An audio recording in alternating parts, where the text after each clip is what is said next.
Hi everyone and welcome. As we do sometimes, we're beginning the video in my tracking spreadsheet because the tracking spreadsheet is usually what tells me that it's time to feed or that maybe it's not time to feed yet. So it helps me a lot to keep track of my multiple active bins, and today we're focusing on my newest active bin, which was entered into my log here 26 days ago because the age of the bin is 26. And we held off for a while, so we waited up until 10 days ago, at which point it was still only 16 days old, so it was more than 2 weeks since we had populated that bin before we gave it its first feeding here. And since 10 days have passed since then, it seemed like a good idea at this point to check in to see how things are progressing in that bin, and presumably see that a fair amount of the food that was added on the 10th has been consumed, or at least has been started, and then we're going to go ahead and we're going to administer the bin's second feeding today.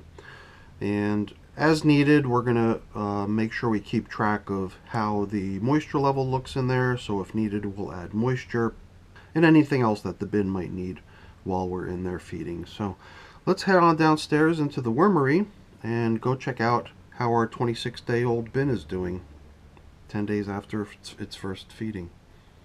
So the bin that's being fed is this one right here, and it's got a label on it showing the day that it was started.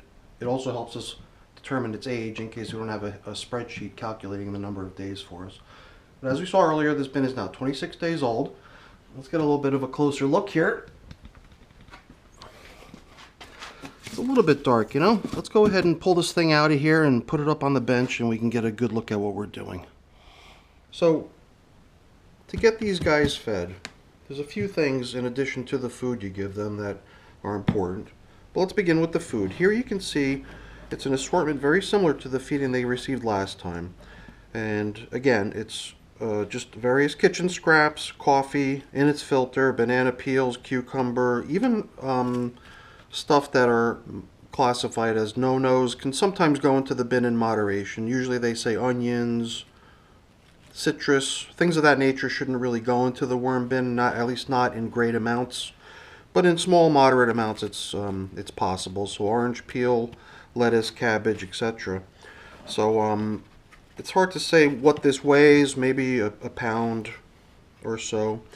And that's an important thing to keep in mind because with red wiggler worms, for example, the type of composting worm that I'm using, it could vary from worm to worm, but I believe that the average composting worms are capable of consuming half of their body weight, so half a pound of food per day, meaning if this is maybe 2 pounds of food, this is about 4 days worth of food for a 1 pound population of worms.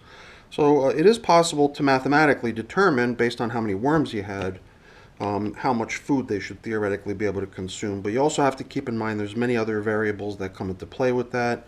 If it's cold like it is now, I'm in the basement of my house where there's no heat, so it's not necessarily cold, but it is cooler than it is in the summertime. So cold, for example, might cause the worms to slow down in their feeding habits a bit. So many different things can play into that. So just a rough number, though, in terms of being able to figure out what types of quantities you can expect to break down with your composting worms, depending on how many worms it is that you have in your population. A couple other important things to keep on hand. They're over here on the side. I've got some bedding. Last time we used paper for bedding. This time I've got a whole bunch of leaves on standby here. And another staple item for feedings is the grit. In my case, the grit that I'm feeding with is going to be pulverized eggshell. Pulverized eggshell is just an option. You could use other hard, gritty items such as stone dust, oyster shells, sand. I think even works fine. Some people might even just use sand. The key is that it's got to be useful to the worms to aid in their digestion. It's got to be an abrasive, small particle size material. So, and the last thing that I like to keep handy is a bottle of water, so I could just moisten things down, and if need be, you know, add moisture to the bin just in case we find that things might be a bit too dry. So this is if we need it. We don't necessarily have to have water at each feeding. So let's get inside the bin and see how things are progressing.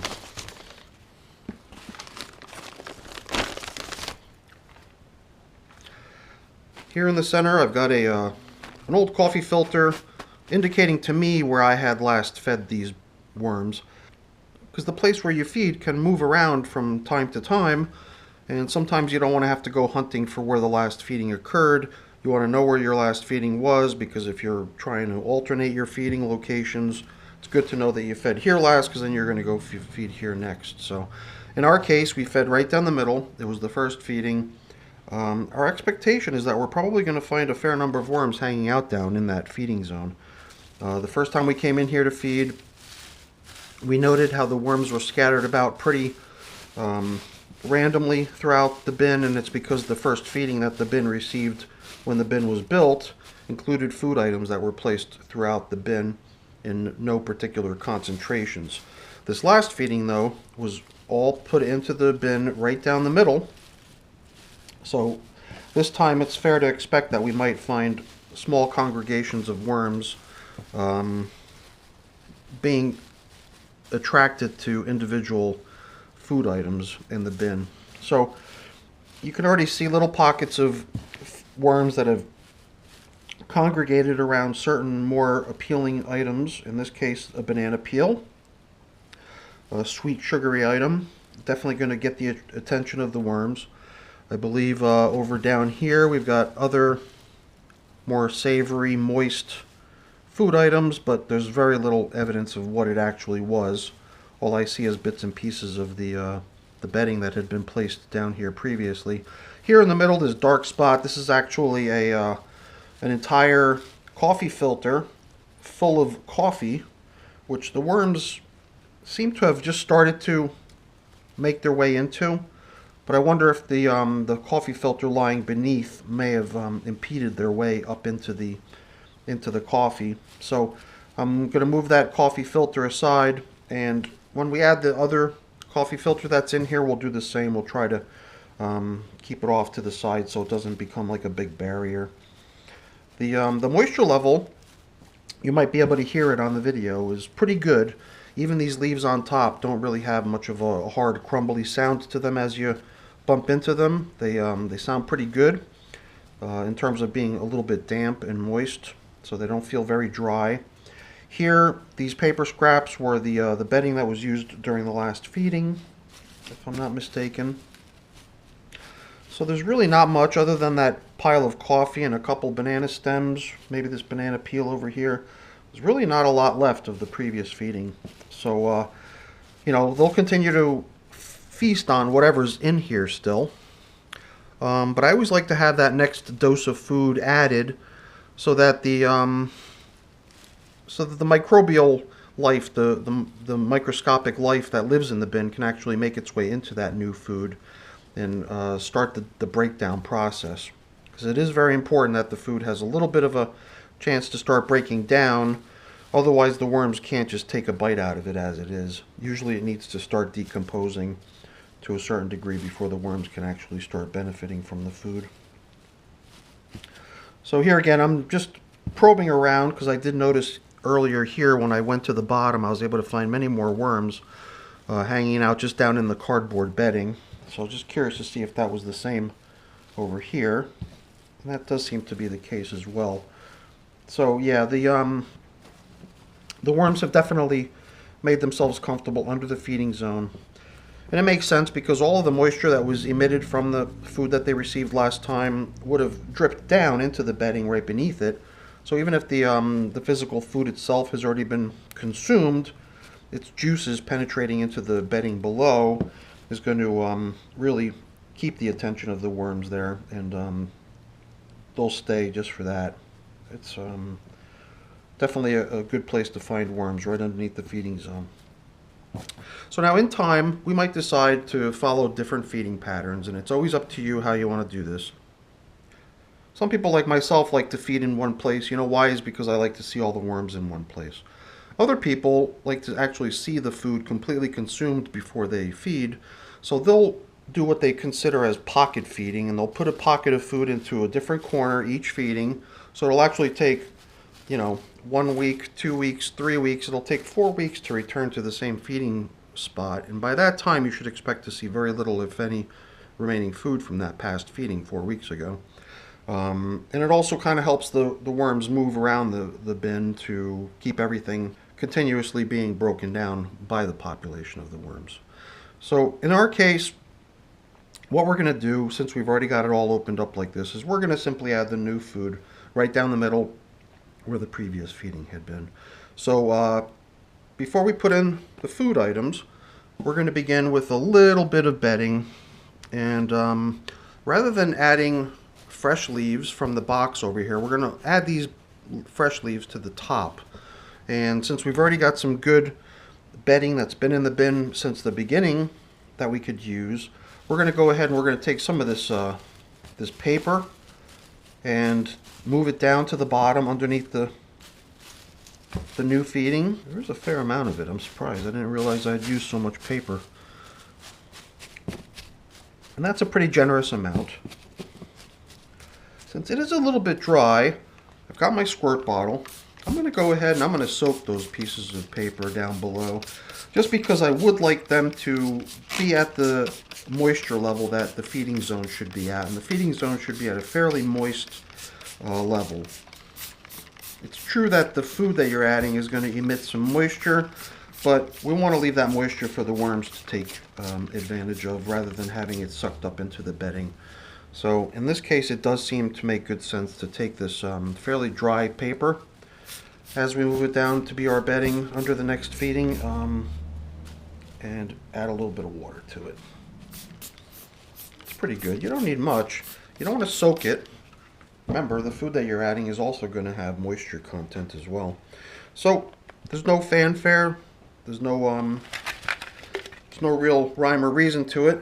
Just got to get the food in there. And if you do want to take certain other measures like we talked about earlier, like breaking up the coffee filter that went in here along with the coffee, it's probably not a bad idea, just so it doesn't end up becoming a wall and preventing worms from cruising around from place to place.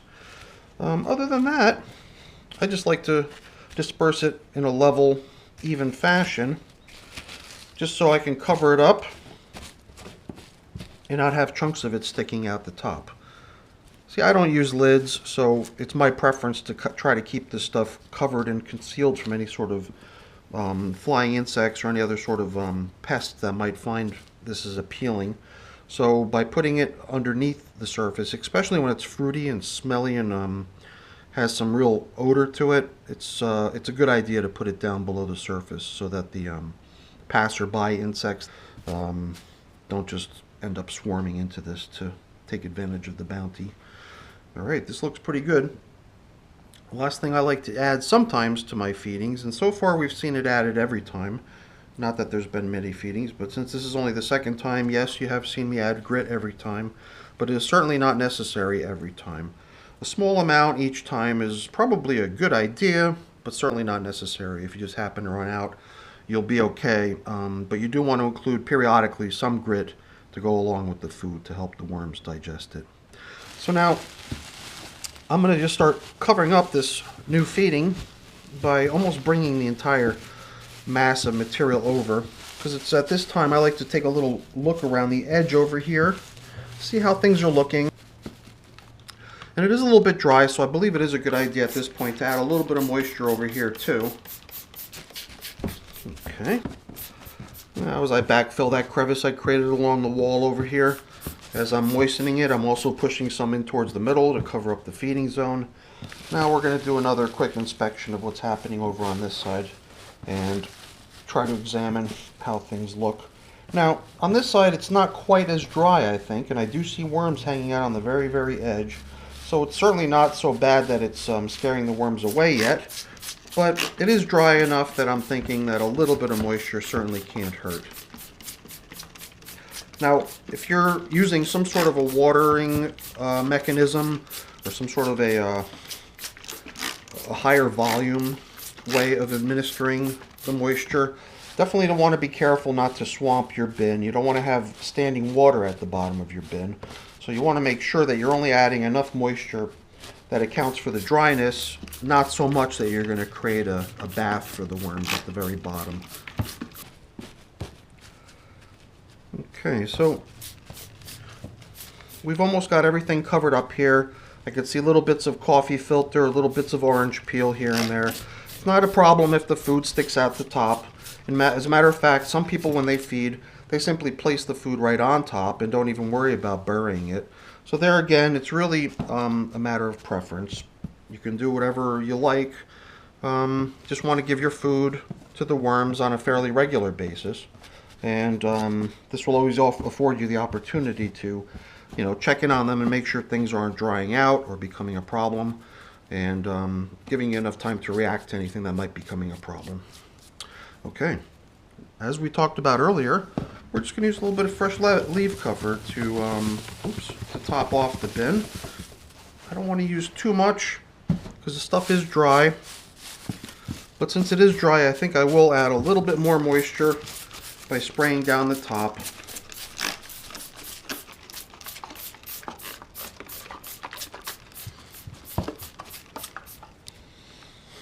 Now, depending on your water source, it might not be as tedious as using a spray bottle. They have to pump each squirt like this.